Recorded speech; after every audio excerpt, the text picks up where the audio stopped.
മുഅ്മിനീങ്ങളായ സഹോദരന്മാരെ, സഹോദരിമാരെ, അല്ലാഹു റബ്ബുൽ ഇസ്സത്തിനെ സ്നേഹിച്ചും അവന്റെ വിധിവിലക്കുകൾ പാലിച്ചും അവന്റെ നിയമങ്ങളോടുള്ള ലംഘനത്തെ ഭയന്നും സൂക്ഷ്മതയോടുകൂടി നമ്മുടെ ജീവിതത്തെ ചിട്ടപ്പെടുത്തണമെന്ന് ക്രമീകരിക്കണമെന്ന് ആദ്യമേ വസിയ്യത്ത് ചെയ്യുകയാണ്, ഉത്ബോധിപ്പിക്കുകയാണ്. അർഹമർ റഹീമീനായ നാഥൻ നമ്മയൊക്കെ അനുഗ്രഹിക്കുമാറാകട്ടെ. ഞാനും നിങ്ങളും ഉൾപ്പെടുന്ന ഉമ്മത്ത് മുസ്ലിമ കടുത്ത പരീക്ഷണങ്ങളിലൂടെയാണ് കടന്നുപോകുന്നത് എന്ന് ആരെയും പ്രത്യേകിച്ച് പറഞ്ഞറിയിക്കേണ്ട കാര്യമില്ല. ലോകവ്യാപകമായി തെറ്റിദ്ധരിപ്പിക്കപ്പെടുകയാണ് ഉമ്മത്ത് മുസ്ലിമയും ദീനുൽ ഇസ്ലാമും. തെറ്റിദ്ധരിക്കപ്പെടുക എന്നതാണ് ഒരുപക്ഷെ ജീവിതത്തിൽ സംഭവിക്കാവുന്ന ഏറ്റവും വലിയ ദുരന്തം. ഞാൻ ആലപ്പുഴ ജില്ലക്കാരനായ വടതല സ്വദേശിയായ സമീറാണ് എന്ന് പറഞ്ഞാൽ നിങ്ങൾ അതല്ല, നിങ്ങൾ പത്തനംതിട്ടക്കാരൻ കുമാരപ്പണിക്കരാണ് എന്ന് പറയുകയാണ്. നിങ്ങൾ മറ്റൊരാളായി ചിത്രീകരിക്കപ്പെടുകയാണ്. അയാളോടുള്ള സമീപനങ്ങൾക്ക് നിങ്ങൾ ഇരയാക്കപ്പെടുകയാണ്.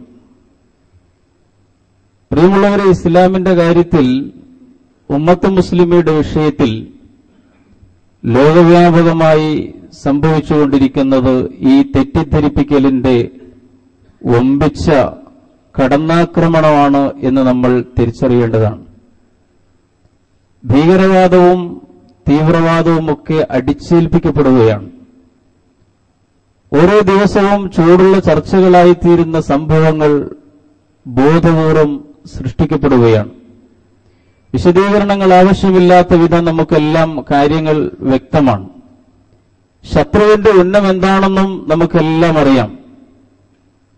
ജീവിക്കുന്ന കാലഘട്ടത്തിൽ ഇസ്ലാമിന്റെ മുന്നേറ്റ സാധ്യതകളെ തടുക്കുക, പ്രതിരോധിക്കുക എന്നതാണ് ശത്രുവിന്റെ ലക്ഷ്യം. അതുകൊണ്ട് വളരെ കരുതലോടുകൂടി വേണം ഞാനും നിങ്ങളും ഇത്തരം വിഷയങ്ങളിൽ പ്രതികരിക്കുമ്പോൾ എന്ന കാര്യമാണ് സാന്ദർഭികമായി സൂചിപ്പിക്കാനുള്ളത്. ഒരു ജനതയെന്ന നിലയിൽ, ഒരു സമാജമെന്ന നിലയിൽ, ഉത്തരവാദപ്പെട്ട ഒരു വിഭാഗം എന്ന നിലയിൽ പ്രതികരിക്കുന്നിടത്ത് നമ്മൾ വളരെ കരുതലോടുകൂടി, വളരെ ജാഗ്രതയോടെ, സൂക്ഷ്മതയോടുകൂടി വേണം മുന്നോട്ടു പോകാൻ എന്ന കാര്യമാണ്. ലോകത്ത് അല്ലാഹുവിന്റെ ദീൻ തെറ്റിദ്ധരിക്കപ്പെടണം എന്നാണ് താൽപര്യക്കാർ മോഹിക്കുന്നത്. ലോകത്തിന്റെയും ദേശത്തിന്റെയും കടിഞ്ഞാണുകൾ ആരുടെ കയ്യിലാണോ, അധികാരങ്ങൾ ആരുടെ കയ്യിലാണോ, അവർ തീരുമാനിച്ചിരിക്കുന്നത് ഇസ്ലാം തെറ്റിദ്ധരിപ്പിക്കപ്പെടണം എന്നാണ്. ഇസ്ലാം അപകടമാണ് എന്ന ഒരു പൊതുബോധം ലോകവ്യാപകമായി സൃഷ്ടിച്ചെടുക്കണം.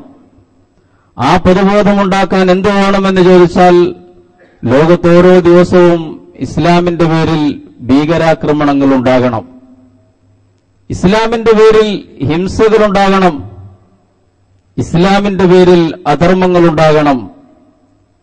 ഈ അധർമ്മങ്ങളുടെ പേരിൽ ഇസ്ലാമിനെതിരെ തെറിവിളിക്കാൻ കഴിയണം. ലോകത്തൊരു പൊതുബോധം നിർമ്മിച്ചെടുക്കുവാൻ കഴിയണം. അതിനെന്താണ് ഒരു രാസത്വരകമായി ഉപയോഗിക്കേണ്ടത്, അതിന്റെ കെമിക്കൽ എന്തായിട്ട് വേണം എന്ന് ചിന്തിച്ചാൽ വളരെ വ്യക്തമാണ് കാര്യം. അതിന് പരമാവധി പ്രകോപനങ്ങൾ ഉണ്ടാക്കുക എന്നതാണ്, പ്രൊവോക്കേഷൻ ഉണ്ടാക്കുക. ഇസ്ലാമിക സമൂഹത്തെ പരമാവധി പ്രകോപിപ്പിക്കുക. ആ പ്രകോപിപ്പിക്കാനുള്ള, ഇളക്കാനുള്ള തന്ത്രങ്ങളാണ് വളരെ ആസൂത്രിതമായി നടപ്പിലാക്കപ്പെട്ടുകൊണ്ടിരിക്കുന്നത് എന്ന് നമ്മൾ അറിയണം. പരിശുദ്ധ ഖുർആന് നേരെ, പുണ്യ റസൂലിന്റെ സല്ലല്ലാഹു അലൈഹി വസല്ലമിന്റെ ജീവിതത്തിന് നേരെ, നിങ്ങൾക്കറിയാമല്ലോ, സമീപകാലത്ത് ആ പാരീസിലെ പത്രം അള്ളാഹുവിന്റെ റസൂൽ സല്ലല്ലാഹു അലൈഹി വസല്ലമിനെതിരെ അബദ്ധത്തിലൊരു കാർട്ടൂൺ പത്രാധിപർ ഇട്ടുപോയല്ല, ഏതാണ്ടൊരു പതിറ്റാണ്ട് കാലമായി നിരന്തരമായി പ്രവാചക നിന്ദ നടത്തിക്കൊണ്ടിരിക്കുകയാണ്. നിങ്ങൾ ആലോചിച്ചു നോക്കൂ, ലോകം മുഴുവൻ ആദരിക്കുന്ന 160 കോടി സമൂഹം, ലോകമെമ്പാടും അവരുടെ പ്രാണനുതുല്യം സ്നേഹിക്കുന്ന ഒരു മനുഷ്യനെ, മഹാനായ ഒരു പ്രവാചകനെ നിരന്തരമായി നിന്ദിച്ചുകൊണ്ടിരിക്കുക എന്നത് ഇത് ബോധപൂർവ്വം നടത്തുന്ന ഒരു കാര്യമാണ്. പരമാവധി എങ്ങനെയാണ് ഈ ഉമ്മത്തിനെ പ്രകോപിപ്പിക്കേണ്ടത് എന്നതിന്റെ ഗവേഷണമാണ് നടന്നുകൊണ്ടിരിക്കുന്നത് എന്ന് പ്രിയമുള്ളവരെ നമ്മൾ മനസ്സിലാക്കണം. അതിന് പല മറയുമുണ്ടാകും. ആവിഷ്കാരത്തിന്റെ പേര് പറയും ചിലപ്പോ. ആവിഷ്കാര സ്വാതന്ത്ര്യം വളരെ ലളിതമായി ചിന്തിച്ചാൽ നമുക്ക് ബോധ്യമാകുന്ന കാര്യമാണ്. ലോകമെമ്പാടും ആദരിക്കപ്പെടുന്ന മഹാന്മാരെ നിന്ദിക്കുന്നതിലല്ല ആവിഷ്കാര സ്വാതന്ത്ര്യം ഉള്ളത്. ഇതേ പത്രങ്ങൾ, ഇതേ യൂറോപ്യൻ പത്രങ്ങൾ, മാധ്യമങ്ങൾ എന്തുകൊണ്ടാണ് ക്രിസ്ത്യാനിറ്റി ആദരിക്കുന്ന ചിഹ്നങ്ങളെ അവർ അവഹേളിക്കാത്തത്? എന്തുകൊണ്ട് അവർ യേശുക്രിസ്തുവിനെ നിന്ദിക്കുന്നില്ല?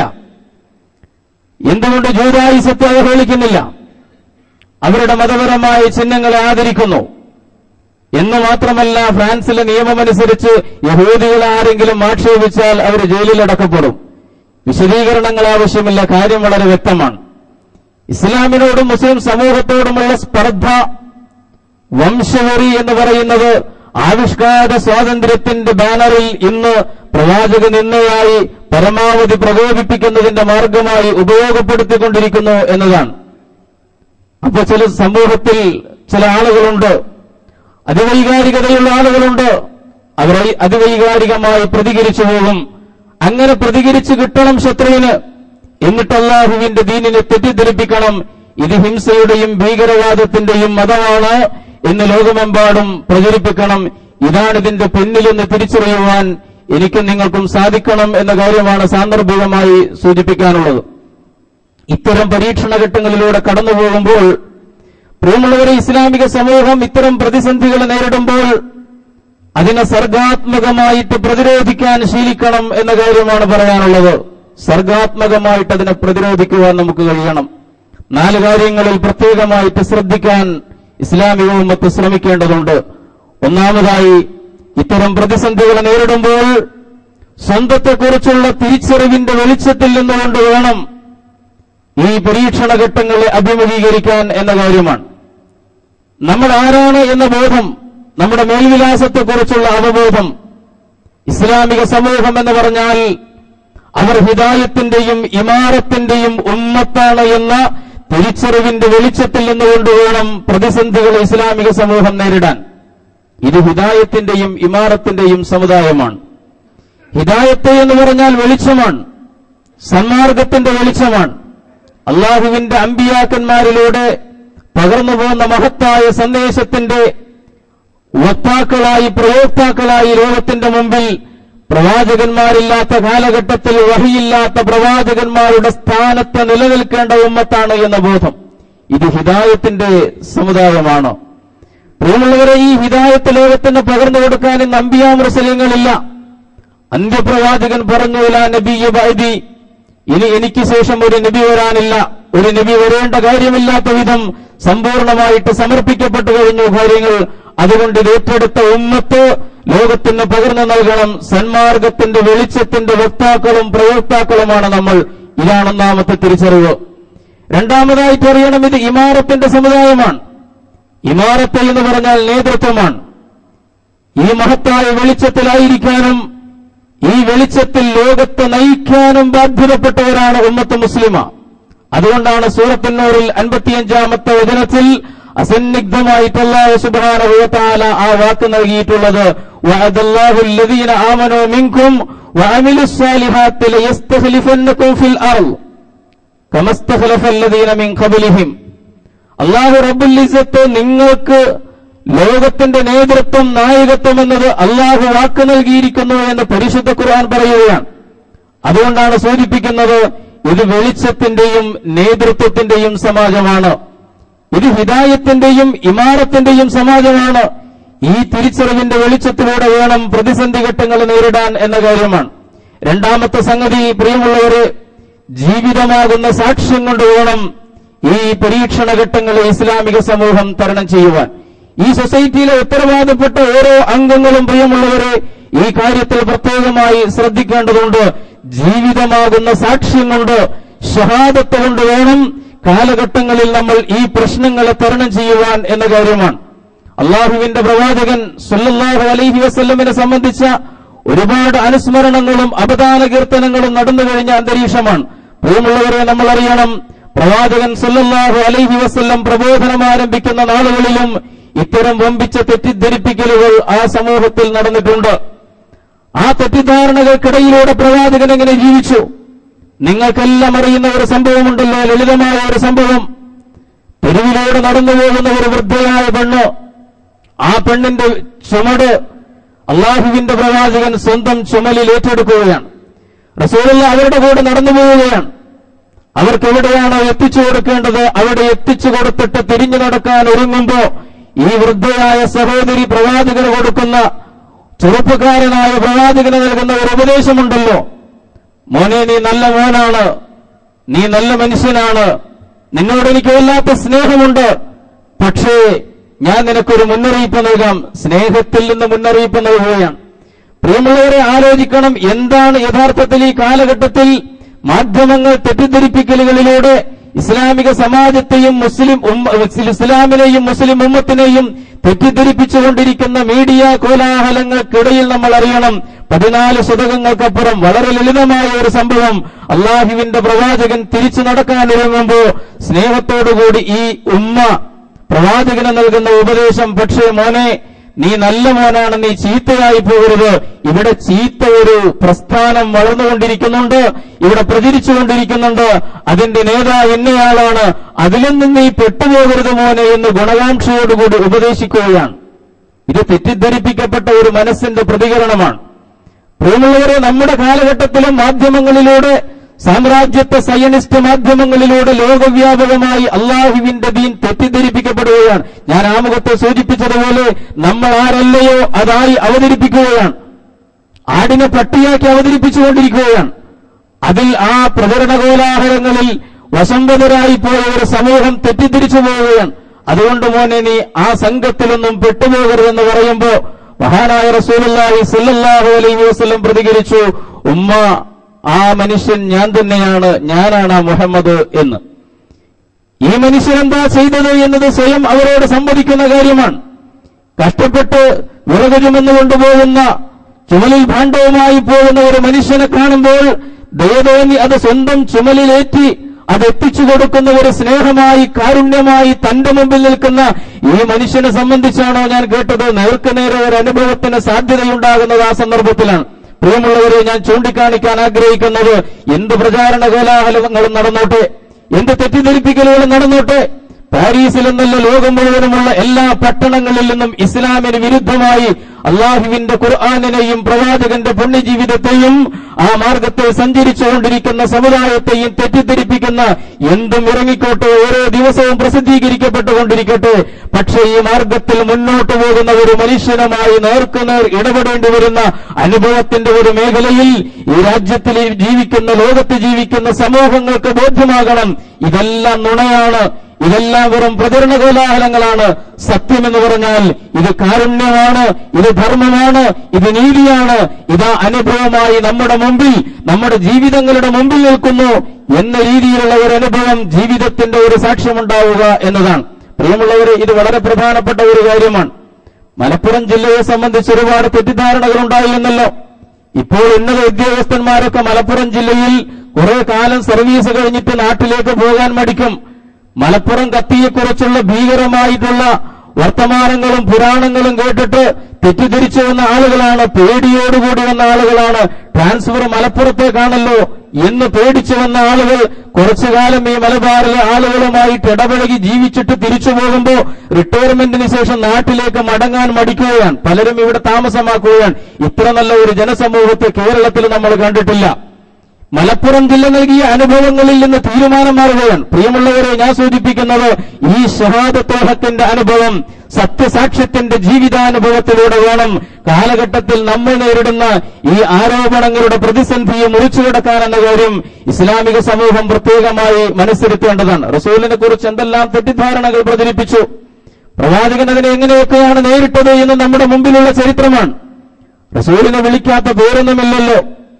കവിയെന്ന് തുടങ്ങി പിന്നെ പ്രവാചകനെ ആക്ഷേപിച്ചിട്ടുള്ള ഒരുപാട് വാക്കുകൾ. മജ്നൂൻ എന്ന് വിളിച്ചു, സാഹിർ എന്ന് വിളിച്ചു, കൂടോത്രക്കാരനാണെന്ന് പറഞ്ഞു. ഇങ്ങനെയൊക്കെ തെറി വിളിക്കുമ്പോഴും പ്രവാചകൻ തിരിച്ച് ആ സ്വഭാവത്തിൽ, ആ ശൈലിയിൽ പ്രവാചകൻ പ്രതികരിച്ചതായിട്ട് നമ്മൾ കാണുന്നില്ല. എന്നല്ല പിന്നെ അക്രമം ശാരീരികമായ മർദ്ദനങ്ങളിലേക്ക്, പീഡനങ്ങളിലേക്ക് മാറി. ഒരുപാട് പ്രയാസങ്ങൾ സൃഷ്ടിച്ചു. കഥനകഥകളൊന്നും വിശദീകരിക്കേണ്ടതില്ല, നമുക്ക് നന്നായിട്ടറിയും. ആ ഓരോ സന്ദർഭത്തിലും പ്രവാചകൻ അവരെ ശാരീരികമായി ഉന്മൂലനം ചെയ്യാൻ ശ്രമിച്ചിട്ടില്ല. റസൂലുള്ളാഹി സ്വല്ലല്ലാഹു അലൈഹി വസല്ലമയുമായി ഒരു നിമിഷം പങ്കുവെക്കാൻ കഴിയുന്ന ഒരു മനുഷ്യന്റെ ജീവിതത്തിന്റെ അവബോധത്തിൽ മാറ്റം വരികയാണ്. ശത്രു പോയിട്ട് പറയുകയാണ്, ശത്രു സമൂഹത്തോട് പറയുന്നു, പക്ഷേ മുഹമ്മദിനെ കുറിച്ച് മോശമായിട്ടൊന്നും നിങ്ങൾ പറയണ്ട.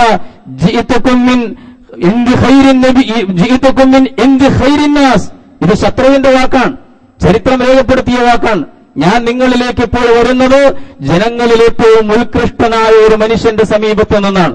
ഇത് ശത്രുവിന്റെ സാക്ഷ്യമായിരുന്നു. പ്രിയമുള്ളവരെ, ഞാൻ സൂചിപ്പിക്കുന്നത് രണ്ടാമത്തെ കാര്യമെന്ന് പറയുന്നത് ജീവിതത്തിന്റെ സാക്ഷ്യത്തിലൂടെ പ്രതിസന്ധികളെ മുറിച്ചുകടക്കാൻ ഇസ്ലാമിക സമൂഹം പരിശീലിക്കണമെന്ന കാര്യമാണ്. മൂന്നാമത്തെ കാര്യം, ഈ കാലഘട്ടത്തിലെ ആയുധം എന്ന് പറയുന്നത് ബുദ്ധിവൈഭവമാണ് എന്ന് ഇസ്ലാമിക സമൂഹം തിരിച്ചറിയണം. ബുദ്ധിവൈഭവത്തിന്റെ ആയുധം കൊണ്ട് ഈ പരീക്ഷണ ഘട്ടത്തെ തരണം ചെയ്യുവാൻ നമുക്ക് സാധിക്കണം. ബുദ്ധി വേണം ഈ കാലഘട്ടത്തിൽ അതിജീവനത്തിന്. ഇസ്ലാമിക സമൂഹം അല്ലാഹുവിന്റെ വഴിയിൽ ബുദ്ധിവൈഭവത്തിന്റെ ആയുധമേന്തിക്കൊണ്ട് വേണം ഈ കാലഘട്ടത്തിൽ മുന്നോട്ട് പോകുവാൻ. നമ്മൾ ആലോചിച്ചു നോക്കൂ, ഇസ്ലാമിക ചരിത്രത്തിൽ എത്രയോ ദാരുണമായ പരീക്ഷണ ഘട്ടങ്ങൾ കടന്നുപോയി ഇസ്ലാമിക സമൂഹം. പരിശുദ്ധ ഖുർആൻ ഒരു ഭാഗത്ത് പറയും, ഇത് ജാഊകും മിൻ ഫൗഖികും വമിൻ അസ്ഫല മിൻകും വഇദ് സാഗത്തിൽ അബ്സാർ വബലഗത്തിൽ ഖുലൂബുൽ ഹനാജിർ വതുളന്നൂന ബില്ലാഹിൽ ളുനൂന. ഒരു പരീക്ഷണ ഘട്ടത്തെ പരിശുദ്ധ ഖുർആൻ ചിത്രീകരിക്കുകയാണ്. നിങ്ങളുടെ മുകൾ ഭാഗത്ത് നിന്ന് നിങ്ങൾക്ക് നേരെയുള്ള ആക്രമണങ്ങൾ, ഒമിൻ അസ്ഫല മിൻകും നിങ്ങളുടെ താഴ്ഭാഗത്ത് നിന്ന് ആക്രമണങ്ങൾ, വഇദ് സാഗത്തിൽ അബ്സാർ കണ്ണുകൾ പതറിപ്പോകുന്ന പരീക്ഷണങ്ങൾ, വബലഗത്തിൽ ഖുലൂബുൽ ഹനാജിർ എന്ന് പറഞ്ഞാൽ ഹൃദയം വന്നിട്ട് തൊണ്ടയിലിരിക്കുന്ന പോലുള്ള അനുഭവങ്ങൾ. ഇസ്ലാമിക സമൂഹം ഇന്നലകളിൽ പിന്നിട്ടുപോയ പ്രതിസന്ധികളുടെ നാളുവഴികൾ പരിശുദ്ധ ഖുർആൻ നമ്മുടെ മുമ്പാകെ നിവർത്തിവെച്ചുകൊണ്ട് പറയാൻ, ആ സമൂഹത്തിന്റെ ഹൃദയങ്ങൾ തൊണ്ടക്കുഴികളിൽ വന്ന് നിന്ന സന്ദർഭം, താഴെ നിന്നും മുകളിൽ നിന്നും ആക്രമണ ഭീഷണികൾ, എല്ലാവരും ഒന്നിച്ചു നിന്ന ആ സന്ദർഭത്തിൽ അള്ളാഹിനെ കുറിച്ച് പോലും വേണ്ടാത്തത് ചിന്തിച്ചു പോകുന്ന ഒരു ഘട്ടത്തിലേക്ക് അവർ പരീക്ഷിക്കപ്പെടുകയാണ്. സത്യവിശ്വാസികൾ, മുഅ്മിനീങ്ങളുടെ സമാജം പരീക്ഷിക്കപ്പെട്ടു. അവർ കഠിനമായി വിറപ്പിക്കപ്പെട്ടു. പരീക്ഷണങ്ങളുടെ വിറപ്പിക്കലുണ്ടായി. പരിശുദ്ധ ഖുർആൻ പറയുന്നു, അഹ്സാബ് യുദ്ധ കാലഘട്ടത്തെ കുറിച്ചാണ് പറയുന്നത്. പ്രിയമുള്ളവരെ, ചിന്തിക്കണം, എല്ലാവരും ഒരു ഐക്യമുന്നണിയായിട്ട് വരികയാണ്. ഹിസ്ബല്ല അഹ്സാബാണ്. എല്ലാ പാർട്ടികളും എല്ലാ കക്ഷികളും ഒന്നായിട്ട് വരുന്നു. മക്കയിൽ നിന്ന് ആർത്തിരമ്പി വരുന്ന ഖുറൈശികളുടെ ഒരു പട, 4000 വരുന്ന ഒരു സൈന്യം, സുസജ്ജമായ ഒരു സൈന്യം അബൂ സുഫിയാന്റെ നേതൃത്വത്തിൽ വരികയാണ്. പ്രിയമുള്ളവരെ, ചിന്തിക്കണം, അതോടൊപ്പം ഗത്ഫാൻ ഗോത്രം കൂടുന്നു. 6000 വരുന്ന ഭടന്മാരുമായിട്ട് ഗത്ഫാൻ ഗോത്രം കൂടുന്നു.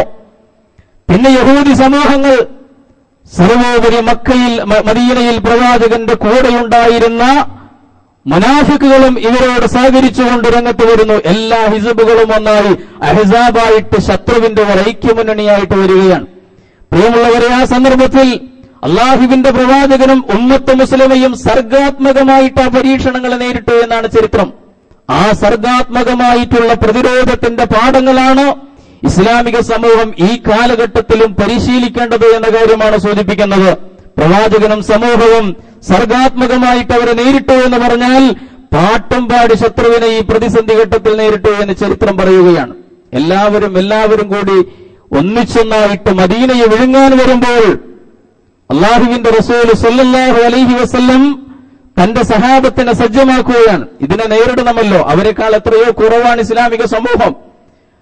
ആ സന്ദർഭത്തിൽ ഇവരെല്ലാം കൂടി വന്ന് വിഴുങ്ങിക്കളയുമല്ലോ എന്ന ഘട്ടത്തിൽ മദീനയുടെ വടക്ക് പടിഞ്ഞാറ് അതിർത്തി വഴി ശത്രുക്കൾ കടന്നാക്രമിക്കുമെന്ന ഘട്ടത്തിൽ മഹാനായ സൽമാനുൽ ഫാരിസി റളിയല്ലാഹു തആല അൻഹു, ഞാൻ വളരെ ചുരുക്കി പറയാം, സൽമാനുൽ ഫാരിസി പറഞ്ഞു, അല്ലാഹുവിന്റെ റസൂലേ, ഞാനൊരു ഉപായം പറഞ്ഞു തരട്ടെ. ഇവര് കടന്നു വരാവുന്ന ഈ അതിർത്തിയുണ്ടല്ലോ, വടക്ക് പടിഞ്ഞാറ് മൈതാനം, അവിടെ നമുക്ക് വലിയൊരു കിടങ്ങ് കീറിയാലോ? ഇറാനിൽ പേർഷ്യയിൽ ഞങ്ങൾ സ്വീകരിക്കാറുള്ള ഒരു യുദ്ധതന്ത്രമാണത് എന്ന് പ്രവാചകന് പറഞ്ഞു കൊടുക്കുന്നു. റസൂലുള്ളാഹി കൽപ്പിക്കുന്നു, എന്നാൽ നമുക്ക് കിടങ്ങ് വീഴിക്കാം. ഞാൻ സൂചിപ്പിക്കുന്നത്, ചരിത്രത്തിന്റെ ഒരു പ്രത്യേകമായ സന്ദർഭത്തിൽ എല്ലാ ശത്രുക്കളും കൂടി ഇസ്ലാമിക സമൂഹത്തെ വിഴുങ്ങാൻ വന്ന ഒരു സന്ദർഭത്തിൽ എങ്ങനെയാണ് പ്രവാചകനും അനുചരന്മാരും അതിനെ സർഗാത്മകമായി ബുദ്ധിവൈഭവത്തിന്റെ ആയുധമേന്തിക്കൊണ്ട് നേരിട്ടത് എന്ന് നമ്മൾ അറിയണം. അതിവൈകാരികതയുടെ ആയുധമല്ല, അങ്ങോട്ടുള്ള ശകാരത്തിന്റെയും തെരുവിളിയുടെയും ആയുധമല്ല. പ്രവാചകന്റെ പ്രതിരോധം ബുദ്ധിവൈഭവത്തിന്റെ ആയുധമേന്തിക്കൊണ്ട് തന്റെ അനുയായിയായ സൽമാനുൽ ഫാരിസ് പറഞ്ഞ് നിർദ്ദേശം സ്വീകരിച്ചുകൊണ്ട് പ്രവാചകൻ കൽപ്പിക്കുന്നു, എന്നാൽ നീളത്തിൽ 5000 അടി നീളത്തിൽ ഒരു കുഴിയുണ്ടാക്കുക, ഖന്തഖുണ്ടാക്കുക എന്ന്. റസൂലും സഹാബത്തും നമ്മൾ ആലോചിക്കണം, ഏറ്റവും വലിയ പട്ടിണിയുടെ കാലമാണ്, അതിശൈത്യത്തിന്റെ കാലമാണ്, നേരം വെളുത്ത പുറത്തേക്കിറങ്ങാൻ പറ്റൂല, വല്ലാത്ത തണുപ്പാണ്. അത്തരം ഒരു പ്രതിസന്ധി ഘട്ടത്തിൽ കയ്യിൽ പണമില്ല, കഴിക്കാൻ ആഹാരമില്ല, കൊടും ശൈത്യമാണ്. അൻസാറുകളും മുഹാജിറുകളും കൂടി കുഴിവെട്ടുകയാണ്. അല്ലാഹുവിന്റെ റസൂലും കൂടെ കൂടിക്കൊടുക്കുന്നു. ആ ചരിത്രം രേഖപ്പെടുത്തി വെച്ചത് ഇസ്ലാമിക സമൂഹം പഠിക്കണം. പ്രതിസന്ധികളെ നേരിടുന്നിടത്ത് അല്ലാഹുവിന്റെ പ്രവാചകന്റെ മാതൃക, പ്രവാചകനെ കുറിച്ച് ഹുബ്ബ് പറയുന്ന, പ്രവാചകനെ കുറിച്ച് മദ്ഹ് ചൊല്ലുന്ന, പ്രവാചകനെ കുറിച്ചുള്ള അപദാന കീർത്തനങ്ങൾ നിരന്തരം നടത്തിക്കൊണ്ടിരിക്കുന്ന സമുദായം ഈ വശങ്ങളിലേക്കും ശ്രദ്ധിക്കണം. അല്ലാഹുവിന്റെ പ്രവാചകനും സഹാബത്തും കൂടി ആ പ്രതിസന്ധി ഘട്ടത്തെ എങ്ങനെയാണ് സർഗാത്മകമായി നേരിട്ടത് എന്ന് റസൂലുള്ളാഹി പറയുന്നു. എന്നാൽ നമുക്ക് കുഴിയെടുക്കാം. പ്രവാചകനും കൂടെ കൂടുകയാണ്. സഹാബത്ത് വന്നിട്ട് പറയുന്നു, അല്ലാഹുവിന്റെ റസൂലെ, ആ ഒരു ഭാഗത്തൊരു പാറയുണ്ട്, അത് ഞങ്ങൾക്കൊന്നും വെട്ടിയിട്ട് പിളർക്കാൻ കഴിയുന്നില്ല. റസൂലെ, കുഴിക്കുമ്പോൾ ഞങ്ങൾക്കുള്ള ഒരു പ്രതിസന്ധിയാണ് എന്ന് പറഞ്ഞിട്ട് പ്രവാചകന്റെ മുമ്പിൽ വരുമ്പോ അല്ലാഹുവിന്റെ റസൂൽ സല്ലല്ലാഹു അലൈഹി വസല്ലം ചൊല്ലുന്നു. പ്രവാചകൻ ബിസ്മില്ലാഹിർ റഹ്മാനിർ റഹീം എന്ന് പറഞ്ഞിട്ട് ആഞ്ഞുവെട്ടുന്നു ഈ പാറയിൽ. അതിന്റെ 1/3 ഭാഗം പിളർന്നുപോയി. ചരിത്രം ഒപ്പിയെടുത്ത് സൂക്ഷിച്ചു വെച്ചിട്ടുള്ള ചിത്രമാണ്. റസൂലുള്ളാഹി സല്ലല്ലാഹു അലൈഹി വസല്ലം പറഞ്ഞു, അതങ്ങനെ വെട്ടിയപ്പോഴുണ്ടായ മിന്നൽ പിണറിൽ പ്രവാചകൻ പറഞ്ഞു, ആ വെളിച്ചത്തിൽ ഞാൻ സിറിയയുടെ താക്കോലുകൾ കണ്ടു, സിറിയയുടെ താക്കോലുകൾ എനിക്ക് നൽകപ്പെട്ടു. റസൂലുള്ളാഹി രണ്ടാമതും വെട്ടി, ആ പാറയുടെ 1/3 ഭാഗം ഇളകിപ്പോന്നു. റസൂലുള്ളാഹി പറഞ്ഞു, ഇതാ പേർഷ്യയുടെ താക്കോലുകൾ എനിക്ക് നൽകപ്പെട്ടു. പ്രിയമുള്ളവരെ, ഇത് നമ്മൾ മനസ്സിൽ കാണണം. ചരിത്രത്തിൽ സംഭവിച്ച ഒരു കാര്യമാണ്. പ്രവാചകൻ പറയുകയാണ്, ആ പേർഷ്യൻ കൊട്ടാരങ്ങളുണ്ടല്ലോ, വെളുത്ത കൊട്ടാരങ്ങൾ, അത് ഈ വെളിച്ചത്തിൽ ഞാൻ കണ്ടു. മൂന്നാമതും റസൂലുള്ളാഹി വെട്ടിയതോടുകൂടി ആ പാറ പൂർണ്ണമായി തകർന്നു പോവുകയാണ്. റസൂലുള്ളാഹി പറഞ്ഞു, യമനിന്റെ താക്കോലുകൾ എനിക്ക് നൽകപ്പെട്ടു. സൻഅയിലെ ആ പട്ടണത്തിന്റെ കവാടങ്ങൾ ഞാൻ എന്റെ കണ്ണുകൊണ്ട് കാണുകയാണ്.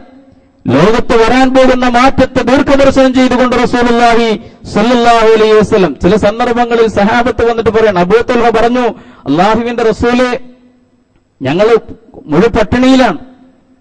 അവരവരുടെ വസ്ത്രം ഉയർത്തി കാണിച്ചു. വയറ്റത്തൊരു കല്ല് കെട്ടിവെച്ചുകൊണ്ട് ആ സഹാബി പറയും, അല്ലാഹുവിന്റെ റസൂലെ, ഞങ്ങൾ പട്ടിണിയിലാണ്. പ്രിയമുള്ളവരെ, ചിന്തിക്കണം. ലോകത്തിന്റെ ഗുരുനാഥനായിട്ട് വന്ന പ്രവാചകൻ സല്ലല്ലാഹു അലൈഹി വസല്ലം തന്റെ പരിശുദ്ധമായ വസ്ത്രം ഉയർത്തി കാണിച്ചു. അവിടെ 2 കല്ല് കെട്ടിവെച്ചിട്ടുണ്ടായിരുന്നു എന്ന് ചരിത്രം പറയാൻ. വിശദീകരണങ്ങൾ ആവശ്യമില്ല.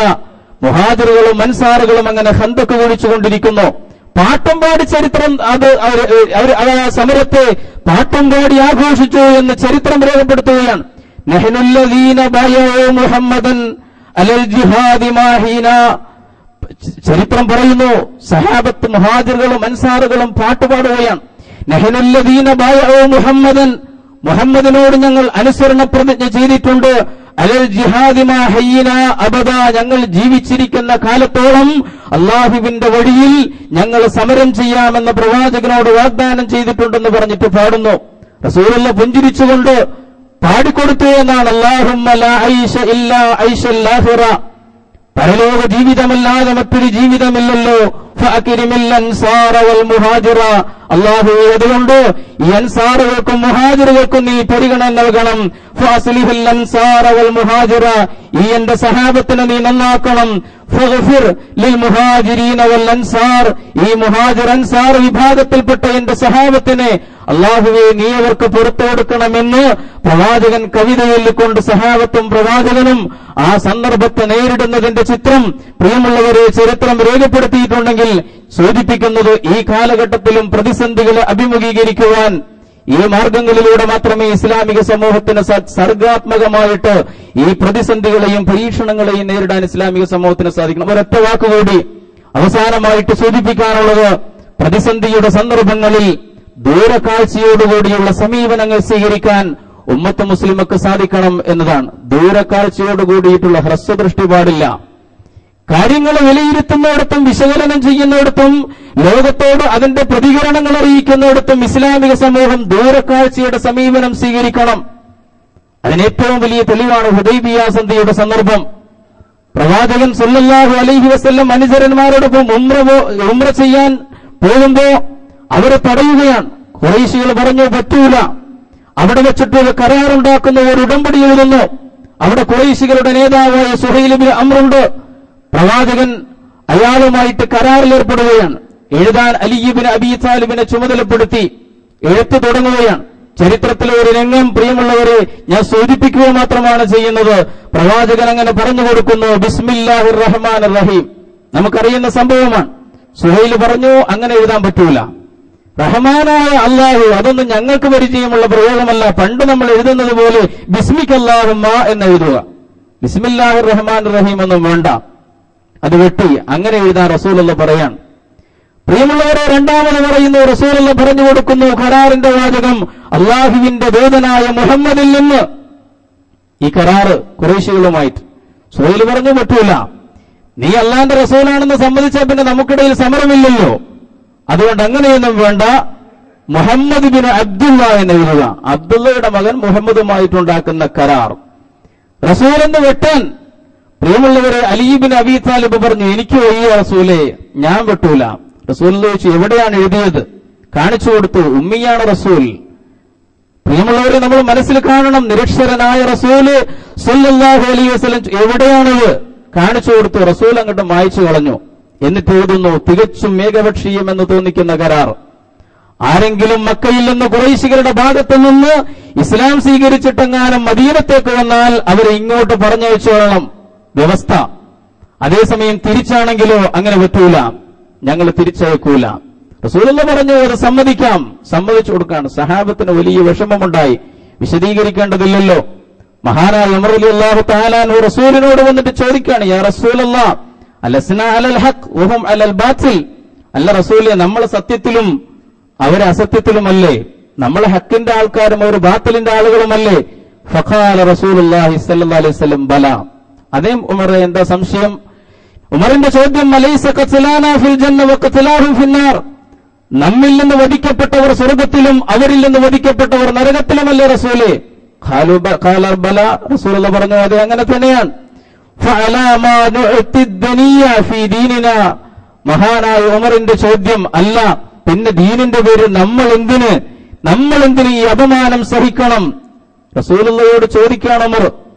പ്രവാചകൻ അവസാനം മറുപടി പറയുന്നു, ഇബ്നു ഖത്താബ് ഇന്നി റസൂലുള്ളാഹ്. ഇബ്നു ഖത്താബേ, നീ മനസ്സിലാക്കണം, ഞാൻ അല്ലാഹുവിന്റെ ദൂതനാണ്, റസൂലാണ്. വലൻ യുലയ്യിനില്ലാഹു അബദ. പടച്ചതമ്പുരാൻ എന്നെ ഒരിക്കലും കയ്യൊഴിക്കുകയില്ലെന്ന് പറഞ്ഞുകൊണ്ട് പ്രവാചകൻ വിശദീകരിക്കും. എന്നിട്ടും അവസാനം പോകാൻ നേരം ഉമർ ചോദിക്കുകയാണ്, യാ റസൂലല്ലാഹ് ഔ ഫതഹൻ ഹുവ. അല്ല ഈ കരാറ് റസൂലേ ഇതൊരു വിജയമാണോ? പ്രവാചകന്റെ മറുപടി, നഅം, ഇത് വിജയം തന്നെയാണ്. നമുക്ക് പെട്ടെന്ന് മനസ്സിലാവില്ല, ഒരു പ്രയാസമുള്ള ഏകപക്ഷീയമായിട്ട് എഴുതിയ ഒരു കരാർ. പക്ഷേ ആ കരാറിൽ ചില വ്യവസ്ഥകൾ ഉണ്ടായിരുന്നു. ആ വ്യവസ്ഥയനുസരിച്ച് 10 കൊല്ലം അങ്ങോട്ടും ഇങ്ങോട്ടും സംഘർഷം പാടില്ല. റസൂലുള്ളാഹി സ്വല്ലല്ലാഹു അലൈഹി വസല്ലം സഹാബത്തിന് ദുഃഖമനുഭവിച്ച ഉംറ ചെയ്യാൻ വേണ്ടി ഇഹ്റാം ചെയ്തു വന്ന ഒരു സഹാബത്തിനെ പ്രവാചകനെ തിരിച്ചയക്കുമ്പോൾ ഉംറ ചെയ്യാൻ അനുവദിക്കാതെ ഏകപക്ഷീയമായ ഒരു കരാറിൽ ഉൾപ്പെടുത്തി തിരിച്ചയക്കുന്ന സന്ദർഭത്തിൽ റസൂലുള്ളാഹി സ്വല്ലല്ലാഹു അലൈഹി വസല്ലം പറയാണ്, ഇത് നമുക്ക് വിജയമാണ്.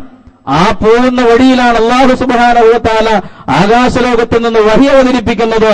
ഇന്നാ ഫതഹനാ ലക ഫതഹം മുബീന, തീർച്ചയായും നാം താങ്കൾക്ക് വ്യക്തമായ വിജയം, സുവ്യക്തമായ വിജയം പ്രദാനം ചെയ്തിരിക്കുകയാണ് എന്ന് അല്ലാഹുവിന്റെ ആയത്തിറങ്ങുന്നത്. പ്രിയമുള്ളവരെ, ചരിത്രം പിന്നെ വിശദീകരിക്കേണ്ടല്ലോ, പിന്നീട് എന്താ സംഭവിച്ചത് എന്ന്.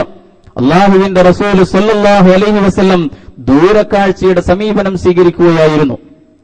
ഒരു കൊല്ലം കഴിഞ്ഞപ്പോൾ ഇസ്ലാമിന്റെ വളർച്ചയെക്കുറിച്ച് ചരിത്രം രേഖപ്പെടുത്തി 15 കൊല്ലം ഇസ്ലാമിലേക്ക് വന്നവരെക്കാൾ അധികം ഈ ഒരൊറ്റ വർഷം കൊണ്ട് അല്ലാഹുവിന്റെ ദീനിലേക്ക് വരികയാണ്.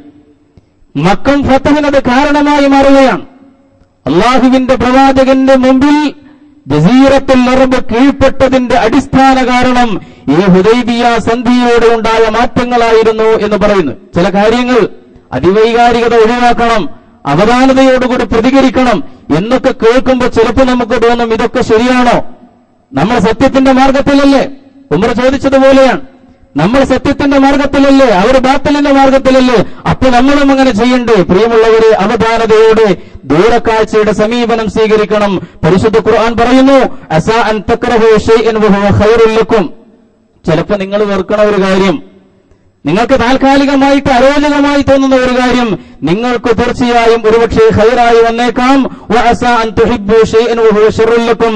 നിങ്ങൾക്ക് പ്രിയങ്കരമായി തോന്നുന്ന ഒരു കാര്യം ഒരുപക്ഷെ നിങ്ങൾക്ക് പ്രയാസകരമായി ഷർറായി മാറിയേക്കാം. വല്ലാഹു യഅലമു വഅൻതും ലാ തഅലമൂൻ. അല്ലാഹുക്കറിയാം, നിങ്ങൾക്കറിഞ്ഞുകൂടാ. പ്രിയമുള്ളവരെ, അതുകൊണ്ട് ഞാൻ അവസാനിപ്പിക്കുന്നു. ഇത്തരം പരീക്ഷണ ഘട്ടങ്ങളെ, പ്രതിസന്ധികളെ നേരിടുമ്പോൾ ഇസ്ലാമിക സമൂഹം സ്വന്തത്തെക്കുറിച്ചുള്ള തിരിച്ചറിവിന്റെ വെളിച്ചത്തിലൂടെ കാര്യങ്ങളെ അവലോകനം ചെയ്യുവാൻ, മുന്നോട്ട് പോകുവാൻ നമുക്ക് സാധിക്കണം. സ്വന്തം ജീവിതമാകുന്ന സാക്ഷ്യത്തിലൂടെ അള്ളാഹുവിന്റെ ദീനിനെ കുറിച്ചുള്ള ഈ തെറ്റിദ്ധരിപ്പിക്കലുകളെ പ്രതിരോധിക്കുവാൻ ഇസ്ലാമിക സമൂഹത്തിന് സാധിക്കണം. ഈ കാലഘട്ടത്തിൽ ബുദ്ധിവൈഭവമാകുന്ന ആയുധം എന്തിക്കൊണ്ട് വേണം അള്ളാഹുവിന്റെ വഴിയിൽ നമുക്ക് സഞ്ചരിക്കാൻ. നാലാമതായി, തികഞ്ഞ ദൂരക്കാഴ്ചയുടെ സമീപനമായിരിക്കണം. താൽക്കാലികമായ സംഗതികളല്ല, നൈമിഷികമായ വൈകാരികതകൾക്കപ്പുറം കാര്യങ്ങളെ കാണുവാൻ ഇസ്ലാമിക സമൂഹത്തിന് സാധിക്കണം. അങ്ങനെ പ്രതിസന്ധികളെ സർഗാത്മകമായിട്ട് പ്രതിരോധിക്കുന്ന പ്രവാചക മാതൃകയെ പിന്തുടരുവാൻ നമുക്ക് സാധിക്കണം. കാര്യങ്ങൾ പരിശുദ്ധ ഖുർആനിന്റെയും തിരുസുന്നത്തിന്റെയും വെളിച്ചത്തിൽ മനസ്സിലാക്കാനുള്ള തൗഫീഖ് തന്ന് അല്ലാഹു നമ്മെ അനുഗ്രഹിക്കുമാറാകട്ടെ.